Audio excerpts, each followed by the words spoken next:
எல்லாரும் ஈரானை ஓரம் கட்டிட்டாங்க, சுற்றி வளைச்சிட்டாங்க அப்படின்னு நினச்சிக்கிட்டு இருக்கிற தருணத்தில் நேற்றுக்கு ஈரான் ஒரு சம்பவத்தை பண்ணியிருக்காங்க. தம்பி உனக்கு ஒரு அதிர்ச்சி அப்படின்ற மாதிரி இஸ்ரேலுக்கு அகேன்ஸ்டாக அவங்க ஒரு ஆயுதத்தை அன்லீஷ் பண்ணியிருக்காங்க. அது என்ன ஆயுதம் மற்றும் இந்த ஆயுதம் இருந்தால் எப்படி ஈரானால் அவங்களுக்கு சாதகமான ஒரு விஷயத்தை மிடில் ஈஸ்டில் செஞ்சுக்க முடியுன்றதை தான் பார்க்க போகிறோம். நான் உங்கள் ஆகாஷ், தமிழ் பொக்கிஷம் வழங்கும் டிபி டிஃபென்ஸ். முதல் விஷயம், இதற்கு முன்னாடி ஈரானோட மீடியம் ரேஞ்ச் பலிஸ்டிக் ஏவுகணைகள் அப்படின்றது அவங்களுக்கு ஒரு பாதுகாப்பு அரணாக இருந்துச்சு. இஸ்ரேல் ஈரானுக்கு எதிராக பெரிய அளவில் ஸ்ட்ரைக்ஸை பண்ணாமல் இந்த குறிப்பிட்ட ஏவுகணைகள் அவங்களுக்கு உதவிகரமாக இருந்துச்சு. ஆனால் இஸ்ரேல் ஒரு கட்டத்தில் என்ன பண்ணுறாங்க, எங்கள் சைடு சிட்டிஸ் இடிஞ்சு விழுந்தாலும் பரவாயில்ல, கேஷுவாலிட்டி இருந்தாலும் பரவாயில்ல, நாங்கள் ஈரானோட நியூக்ளியர் ப்ரோக்ராமை அழிக்காமல் விட மாட்டோம் அப்படின்னு சொல்லி ஈரானோட மீடியம் பலிஸ்டிக் மிசைல்ஸோட த்ரெட்டு இருந்தும் அவங்க ஈரானை அட்டாக் பண்ணாங்க. ஸோ ஈரானை பொறுத்த வரைக்கும் மீடியம் ரேஞ்ச் பலிஸ்டிக் ஏவுகணைகள் அப்படின்றது தாராளமாக இஸ்ரேலை தாக்குற அளவுக்கு போதுமானதாக இருந்தாலும் இஸ்ரேலுக்கு உதவிகரமாக இருக்கக்கூடிய மேற்கு நாடுகளான பிரான்ஸையோ ஜெர்மனியவோ இல்லை யூகே ஆர் அமெரிக்காவை தாக்கக்கூடிய அளவுக்கு ரேஞ்ச் படைத்த பலிஸ்டிக் ஏவுகணைகள் இல்லை. ஆனால் பலிஸ்டிக் ஏவுகணைகளோட தொழில்நுட்பத்தை பொறுத்த வரைக்கும் கொஞ்சம் கொஞ்சமாக அவங்க அதில் அட்வான்ஸ்மெண்ட் பண்ணிக்கிட்டே தான் வந்தாங்க. ஒரு டைமில் பாகிஸ்தானோட பலிஸ்டிக் ஏவுகணைகள் தான் இஸ்லாமிக் கண்ட்ரிஸ் கிட்ட இருக்கிறதே ரொம்ப பவர்ஃபுல்லாக இருந்துச்சு. ஆனால் அதை வெறும் சில மாதங்கள்லேயே ஓவர்டேக் பண்ணிட்டாங்க ஈரானியன் ரெஜிம். இன்றைக்கி தேதிக்கு பலிஸ்டிக் ஏவுகணைகள் தொழில்நுட்பத்தை பொறுத்த வரைக்கும் நீங்கள் ஒட்டுமொத்த முஸ்லீம் வேர்ல்டே எடுத்துக்கிட்டாலும் ஈரான் கிட்ட தான் ரொம்ப பவர்ஃபுல்லான ஏவுகணைகள் இருக்குது. இப்போ உலகத்திலே ரொம்ப சிறந்த வான் பாதுகாப்பு அமைப்புகள் அப்படின்னு பார்த்தோம்னா அது எல்லாமே இஸ்ரேல் கிட்ட தான் இருக்குது. நீங்கள் தாட் எடுத்துக்கிட்டீங்க, பேட்ரியட் எடுத்துக்கிட்டீங்க, ஆரோ 1, 2, 3, அப்புறம் இஸ்ரேலோட அயன் டோம், இது எல்லாமே இஸ்ரேலில் இருக்குது. இது எல்லாத்தையும் தாண்டி ஒரு பலிஸ்டிக் ஏவுகணை போய் இஸ்ரேலை இம்பேக்ட் பண்ணுது அப்படின்னா அந்த பலிஸ்டிக் ஏவுகணையோட தொழில்நுட்பம் அப்படின்றது அட்வான்ஸ்டாக இருக்குது அப்படின்றத நம்ம ஒத்துக்கிட்டு தான் ஆகணும். இப்போது ஈரானோட ஆரம்பத்திய அட்டாக்குக்கும் இப்போ அவங்க பண்ணிகிட்டு இருக்கிற அட்டாக்குக்கும் உங்களால் கிளியரான வித்தியாசத்தை பார்க்க முடியும். ஸ்டார்டிங் ஸ்டேஜில் 300 பலிஸ்டிக் ஏவுகணை அனுப்பி அதில் ஒரு 15 வாரட் வந்து இஸ்ரேல் அடிச்சிச்சு. ஆனால் இன்றைக்கி அந்த பலிஸ்டிக் ஏவுகணைகளோட எண்ணிக்கை அப்படின்றது குறைஞ்சிக்கிட்டே வருது. 300 அனுப்புகிற இடத்துல 100 அனுப்புகிறாங்க, 50 அனுப்புகிறாங்க, 30 அனுப்புகிறாங்க. ஆனால் அவங்க 30 பலிஸ்டிக் ஏவுகணை அனுப்புனாலும் அட்லீஸ்ட் அதில் ஒரு 5-6 இஸ்ரேலில் இம்பேக்ட் ஆகிடுது. ஸோ ஒரு பக்கம் அவங்களோட பலிஸ்டிக் ஏவுகணைகள் தொழில்நுட்பத்தில் இன்க்ரீஸ் ஆகிக்கிட்டே போகுது அப்படின்றதுக்கு இது ஒரு உதாரணம். இப்போது கரண்ட்டாக இன்றைக்கி தேதி வரைக்கும் ஈரான் கிட்ட இருக்கிறது எல்லாமே மீடியம் ரேஞ்ச் பலிஸ்டிக் ஏவுகணைகள் தான். லாங் ரேஞ்ச் ஐசிபிஎம்ஸ் அவங்க கிட்ட கிடையாது. ஐசிபிஎம்மாக ஒரு ஏவுகணை இருக்கணும் அப்படின்னா அதோட ரேஞ்சு மினிமம் 5500 கிலோமீட்டராக இருக்கணும். அப்போ தான் அது ஐசிபிஎம்னு சொல்லி கன்சிடர் பண்ணுவாங்க. இப்போ ஈரான் என்ன சொல்கிறாங்க, 2500 கிலோமீட்டர் தான் மேக்ஸிமம் எங்களோட ரேஞ்ச் அப்படின்னு சொல்கிறாங்க. இப்போ இந்த 2500 கிலோமீட்டர் ரேஞ்ச் இருக்கிற ஒரு பலிஸ்டிக் ஏவுகணை ரொம்ப நேரம் விண்வெளியில் பயணிக்காது. பலிஸ்டிக் ஏவுகணையோட ட்ரெஜெக்டரியை நம்ம பார்த்தோம் அப்படின்னா வெறும் சில நேரங்கள் மட்டும்தான் அது விண்வெளிக்கு போயிட்டு ரிட்டர்ன் எர்த் அட்மாஸ்பியருக்கு வரும். பல நேரங்களில் அது ஹையர் ஆல்டிடியூடுக்கு போய் திருப்பி மறுபடியும் டிசென்ட் ஆகிறது தான் நீங்கள் பார்க்க முடியும். இப்போது விண்வெளிக்கு போகலை, எர்த்தோட அட்மாஸ்பியருக்கு பக்கத்திலேயே இந்த பலிஸ்டிக் ஏவுகணைகள் ட்ராவல் பண்ணுது அப்படின்னா அந்த குறிப்பிட்ட பகுதியில் இந்த பலிஸ்டிக் ஏவுகணைகளை இடைமறிப்பது சுலபமான விஷயம். Endo atmospheric interception, exo atmospheric இன்டர்செப்ஷனை பற்றி கேள்விப்பட்டிருப்பீங்க. அதில் குறிப்பாக இஸ்ரேலோட ஆரோ 1, 2, 3 மாதிரியான பலிஸ்டிக் ஏவுகணைகள் விண்வெளியோட எட்ஜில் வச்சு ஈரானோட பலிஸ்டிக் ஏவுகணைகளை இன்டர்செப்ட் பண்ணுற ஃபுட்டேஜஸை நீங்கள் பார்க்க முடியும். அதாவது ராத்திரி இரவு நேரத்தில் இன்டர்செப்ட் பண்ணுறப்ப அதனால் வரக்கூடிய டேமேஜை வந்து ரொம்ப அழகாக வீடியோஸ் எடுத்திருப்பாங்க. ஸோ இது எதை குறிக்குது அப்படின்னா ஒரு மீடியம் ரேஞ்ச் பலிஸ்டிக் ஏவுகணையாக இருக்குதுன்ற பட்சத்தில் அதால் ரொம்ப நேரம் விண்வெளியில் இருக்க முடியாது. ஸோ அதை நடுவானத்தில் விண்வெளியில் வச்சு இன்டர்செப்ட் பண்ணுறதுன்றது கொஞ்சம் சுலபமாக இருக்குது. ஸோ இஸ்ரேலுக்கு வந்து இது ஒரு நல்ல வின்னாக இருந்துச்சு. ஏன்னா இஸ்ரேலோட டெரிட்டரிக்கு பக்கத்தில் வந்ததுக்கு அப்புறமா தாடையோ பேட்ரியாட்டையோ பயன்படுத்துறதுக்கு பதிலாக ஏரோ இன்டர்செப்டாரை வச்சு அவங்க ஈராக்கோட வான்பரப்பில் வச்சு இந்த ஏவுகணைகளை இன்டர்செப்ட் பண்ணாங்க. ஸோ மீடியம் ரேஞ்ச் அப்படின்றது அதோட ரேஞ்ச் மட்டும் கம்மியாக இருக்கிறது கிடையாது, அதை இன்டர்செப்ட் பண்ணுறது கொஞ்சம் சுலபமாக இருக்குது.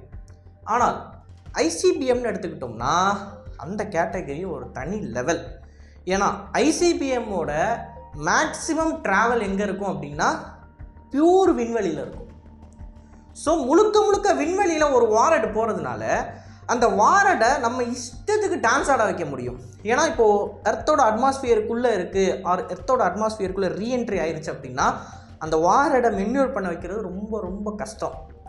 ஸோ அதை ஹிட் டு கில் ப்ராபபிலிட்டி இருக்கிற ஏவுகணையை வச்சு அடிக்கிறப்ப ஈஸியாக அடிச்சு போடலாம். பேரபோல் ஆர்க் ட்ரெஜெக்டரியை தான் எர்த்தோட அட்மாஸ்பியருக்குள்ளே அதை ஃபாலோ பண்ணும். ஆனால் விண்வெளியில் இருக்கிறப்ப உங்களுக்கு காற்றுன்ற ஒன்று கிடையவே கிடையாது, உங்களுக்கு ரெசிஸ்டன்ஸே இல்லை. ஸோ இஷ்டத்துக்கு நீங்கள் வாரட்டை எந்த பக்கம் வேணாலும் தூக்கி அடிக்கலாம். அதனால தான் MIRV அப்படின்னு சொல்லக்கூடிய மல்டிபிள் இண்டிபெண்டன்ட் ரீஎன்ட்ரி வெஹிக்கிள் வாரட்ஸ் எல்லாமே விண்வெளிக்கு போனதுக்கப்புறமா ஒவ்வொரு டைரக்ஷனில் பிரியும். ஏன்னா அங்கே வச்சு நீங்கள் என்ன வேணும்னாலும் எந்த டெக்னாலஜியை வேணாலும் கொடுக்கலாம். நீங்கள் MIRV கேப்பபிலிட்டியை கொடுக்கலாம், இல்லை இண்டிவிஜுவலாக, அதாவது ஒவ்வொரு வாரட்டுக்கும் சின்ன சின்ன லெவல்ஸில் நீங்கள் வந்து என்ஜின்ஸை கொடுத்து அந்த வாரட்டை மென்யூர் பண்ண வைக்க முடியும் விண்வெளியில். ஸோ விண்வெளியில் வாரட் மென்யூர் ஆகிறப்ப இந்த வாரட் எங்கே போய் யாரை அடிக்க போகுது அப்படின்றத கால்குலேட் பண்ணுற இடத்துல பிரச்சனை வரும். ஸோ கீழே இருந்து இன்டர்செப்ட் பண்ண நினைக்கிறவங்க விண்வெளியில் வச்சு இதை இன்டர்செப்ட் பண்ணுறாங்க. இல்லை அப்படின்னா ஸ்பேஸுக்கும் நம்மளோட அட்மாஸ்பியருக்கும் ஒரு பார்டர் இருக்கும், அந்த பார்டரில் வச்சு அவங்க இன்டர்செப்ட் பண்ணணும்னு நினச்சாலும் ரொம்ப கஷ்டமாக இருக்கும். ஸோ ICBMனு போயிட்டாலே ரேஞ்ச் மட்டும் உங்களுக்கு இன்க்ரீஸ் ஆகிறது இல்லை, அதை இன்டர்செப்ட் பண்ணுறதும் ரொம்ப கஷ்டமாகுது. ஏன்னா அதுக்கேற்ற மாதிரி கவுண்டர் மெஷர்ஸ்லாம் ஆட் பண்ண முடியாதுல்ல. இந்த விஷயத்த நீங்கள் இவ்வளோ தூரம் விண்வெளியில் பறக்கிற ஒரு ICBM வாரட்டில் மட்டும்தான் பொருத்த முடியும். இதை கொண்டு வந்து நீங்கள் மீடியம் ரேஞ்ச் பலிஸ்டிக் ஏவுங்கண்ணா இதை விட கீழே பறக்கும், அதுவும் குறிப்பாக எர்த்தோட அட்மாஸ்பியரோட விளிம்பில் பறக்குன்றப்ப அந்த இடத்துல நீங்கள் இவ்வளோ தொழில்நுட்பங்களை போட முடியாது. ஸோ இது வந்து ஈஸியாக இன்டர்செப்ட் பண்ண முடியும். ஸோ இதுதான் கான்செப்ட். உங்களுக்கு ரேஞ்சு மட்டும் இன்க்ரீஸ் ஆகிறது கிடையாது, ரேஞ்சோடு சேர்த்து அந்த வாரட்டை இன்டர்செப்ட் பண்ணுற கேப்பபிலிட்டியை எதிரிக்கு நீங்கள் குறைச்சிக்கிட்டே வரீங்க. எவ்வளோக்கு எவ்வளோ அதோட ஹைட் அதிகமாக இருக்கும், ஹைட் எவ்வளோ தூரம் விண்வெளிக்குள்ளே போயிட்டு ரிட்டர்ன் ஆகுதோ. இப்போ ஈரானோட நேற்றைக்கு லான்ச் பண்ண ஏவுகணை அதை தான் பண்ணியிருக்கு.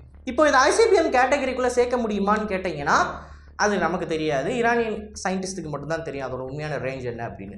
ஆனால் ஒரு ICBMக்கு இருக்கிற கேரக்டர் இந்த குறிப்பிட்ட மீடியம் ரேஞ்ச் பலிஸ்டிக் ஏவுகணைக்கு இருக்குது அப்படின்றத நம்மளால் தெளிவாக பார்க்க முடிஞ்சிச்சு. ஸோ அவங்களோட வாரட்டில் என்ன மாதிரியான தொழில்நுட்பங்கள் பொருத்தி இருக்காங்க அப்படின்னு பார்த்தீங்கன்னா, நேராக இங்கேருந்து விண்வெளிக்கு போகுது, விண்வெளிக்கு போனதுக்கப்புறமா அதோட மேக்ஸிமம் ட்ராவல் அப்படின்றது விண்வெளியில் இருக்குது. ஏன்னா ஈரானில் லான்ச் ஆகிற இந்த ஏவுகணை 2000 கிலோமீட்டர் ட்ராவல் பண்ணி இஸ்ரேலுக்கு போகணும். அப்போ அந்த 2000 கிலோமீட்டரில் முக்கால்வாசி தூரம் அது ட்ராவல் பண்ணியிருக்கிறது எங்கே? விண்வெளியில். விண்வெளியில் காற்று கிடையாது, ஒன்றும் கிடையாது, ரெசிஸ்டன்ஸே இல்லை. ஸோ விண்வெளியில் வச்சு இவங்க இந்த ஏவுகணையோட வாரட்டை இன்டர்செப்ட் பண்ணணும் அப்படின்னு நினச்சாங்கன்னா அந்த வாரட் சுலபமாக மென்யூர் பண்ணிட்டு போயிட்டே இருக்கும். அந்த வாரட் பூமிக்குள்ளே நுழையிற அந்த தருணத்தில் என்ன பண்ணுவாங்கன்னா, வாரட்டுக்கு பின்னாடி ஒரு சின்ன என்ஜின் இருக்கும், அந்த என்ஜின் இந்த வாரட்டை ஹை ஸ்பீடில் ரொட்டேட் பண்ணிவிடும். ஸோ அடியில் ரொட்டேஷனல் ஸ்பீடோட இந்த வாரட் நுழையிறப்ப இதோட வேகம் அப்படின்றது குறைஞ்சது Mach 9க்கு மேலே இருக்கும். Mach 9 அப்படின்னா ஒலியின் வேகம், சத்தத்தின் வேகத்தை விட 9 மடங்கு அதிக வேகத்தில் இது உள்ளே வரும். ஸோ 9 மடங்கு அதிக வேகத்தில் உள்ளே வர்றப்ப இதை மென்யூர் பண்ண முடியாது. ஏன்னா எர்த்தோட அட்மாஸ்பியருக்குள்ள நுழைஞ்சிருச்சு, உங்களுக்கு ரெசிஸ்டன்ஸ் வந்துடும். இந்த ரெசிஸ்டன்ஸில் வாரட்டை பெருசாக மென்யூர் பண்ண வைக்க முடியாது. ஹிட் டு கில் கேப்பபிலிட்டி வழியாக இதை நீங்கள் இன்டர்செப்ட் பண்ணலாமே அப்படின்னு நினைக்கலாம். பட் Mach 9ல் வர்றப்ப ஹிட் டு கில் ப்ராபபிலிட்டியை பயன்படுத்தி நீங்கள் கீழே இருந்து ஒரு இன்டர்செப்டாரை அனுப்பணும் அப்படின்னாலும் அந்த இன்டர்செப்டாரோட ரியாக்ஷன் டைம் அப்படின்றது ரொம்ப ரொம்ப ரொம்ப ஷார்ட்டாக இருக்கணும். அப்படி இருந்தால் மட்டும்தான் இன்டர்செப்டாரை அனுப்பி ஒரு சேஃப் டிஸ்டன்ஸில் வானத்தில் வச்சு நீங்கள் அதை இன்டர்செப்ட் பண்ண முடியும். பட் இது Mach 9ல் வந்துகிட்டு இருக்கு அப்படின்னா உங்களுக்கு அந்தளவுக்கு ரியாக்ஷன் டைம் இப்போ உள்ள மிசைல் டிஃபென்ஸ் சிஸ்டமில் கிடையாது. அதனால தான் இஸ்ரேலோட இன்டர்செப்டார்ஸ் எந்த இடத்துலேருந்து லான்ச் ஆகுதோ அந்த இடத்துலேயே ஈரானோட பலிஸ்டிக் மிசைல் வந்து விழுகிறத நீங்கள் பார்க்க முடியும். லான்ச் ஆன சில செகண்ட்ஸில், சில மைக்ரோ செகண்ட்ஸில் BMD வந்து இம்பேக்ட் ஆகும். ஸோ இஸ்ரேலால் அதை ட்ராக் பண்ண முடியுது, உள்ளே வருது, அட்மாஸ்பியருக்குள்ளே நுழைஞ்சிருச்சு அப்படின்னு.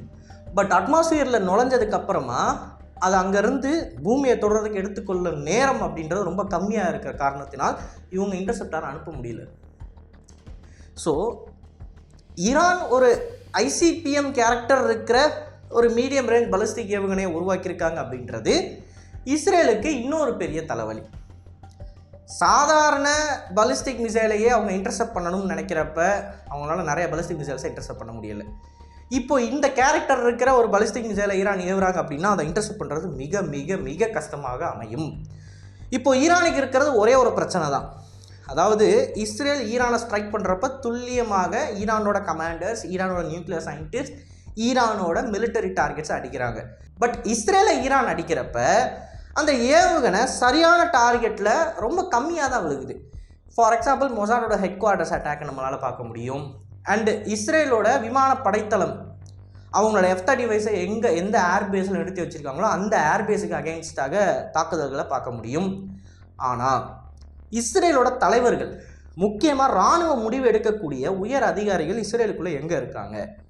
அவங்க எங்கேருந்து ஆப்ரேட் ஆகுறாங்கன்றதை பார்த்தா அந்த பில்டிங்குக்கு ஈரானால் வாரடை அனுப்ப முடியல. இதுதான் ஈரானுக்கு இருக்கிற ஒரே பிரச்சனை, இன்டெலிஜென்ஸ்.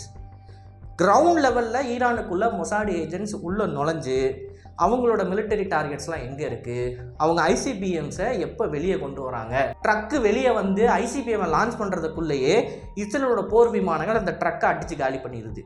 ஸோ இந்த மாதிரி இன்டெலிஜென்ஸ், கிரவுண்ட் லெவல் இன்டெலிஜென்ஸ் அப்படின்றது ஈரானுக்குள்ளே இருந்து இஸ்ரேல் பண்ணுறாங்க. மற்றும் ஈரானை சுற்றி இருக்கக்கூடிய அமெரிக்கன் பேசஸ்லேருந்து அமெரிக்கன்ஸ் இதை பண்ணுறாங்க. ராயல் ஏர்ஃபோர்ஸ் அவங்களுக்கு உதவி செய்யுது, ஜெர்மனி உதவி செய்கிறாங்க. இப்படி ஏகப்பட்ட கண்ட்ரிஸ் இஸ்ரேலோட இணைந்து இன்டெலிஜென்ஸை கேதர் பண்ணி அட்டாக் பண்ணுறப்ப இஸ்ரேல் கொடுக்குற அடி வந்து கம்மியாக இருந்தாலும் அதனால் விழுகிற அடி வந்து பயங்கரமாக இருக்குது. ஆனால் இதே இது இன்டெலிஜென்ஸ்ன்ற இடத்துல ஈரானால் அந்த அளவுக்கு பண்ண முடியலை. இஸ்ரேலோட கமாண்டர்ஸ் ஆர் நெதன்யாஹு அவர்கள் எங்கே இருக்கார், இவங்க எங்கேருந்து இயங்குறாங்க, இவங்களோட ஃபைட்டர் ஜெட்ஸ் கரண்ட்டாக எங்கே இருக்குன்ற லொக்கேஷன் இது எதுவுமே தெரியாததுனால ஈரான் கொடுக்குற அடி பெருசாக இருந்தாலும் இஸ்ரேலுக்கு விழுகிற அடி கம்மியாக இருக்குது. இதுதான் இங்கே இருக்கிற கான்செப்ட். இன்டெலிஜென்ஸுன்ற இடத்துல அவங்க ஃபெயில் ஆகுறாங்க, அதை அவங்களால கரெக்ட் பண்ண முடிஞ்சிச்சு. மொசாட் அளவுக்கு ஈரானோட இன்டெலிஜென்ஸ் ஏஜென்சி இஸ்ரேலுக்குள்ளே ஆளுங்களை நிறுத்த முடிஞ்சிச்சு அப்படின்னா இந்நேரம் கதையே வேறு. பட் அது நடக்குமான்றதை நம்ம பொறுத்து தான் பார்க்கணும். நீங்கள் இந்த ஈரானோட பாலிஸ்டிக் மிசைல் கேப்பபிலிட்டி ஸ்டார்டிங்லேருந்து இவ்வளோ தூரம் வளர்ந்து வந்ததை பற்றி என்ன நினைக்கிறீங்க அப்படின்றத மறக்காமல் கமெண்ட்ஸில் பதிவிடுங்க. அண்ட் இது மாதிரி நிறைய தகவலை தெரிந்து கொள்ள டிவி நியூஸ் பேஜை ஃபாலோ பண்ணிக்கோங்க. நன்றி, வணக்கம்.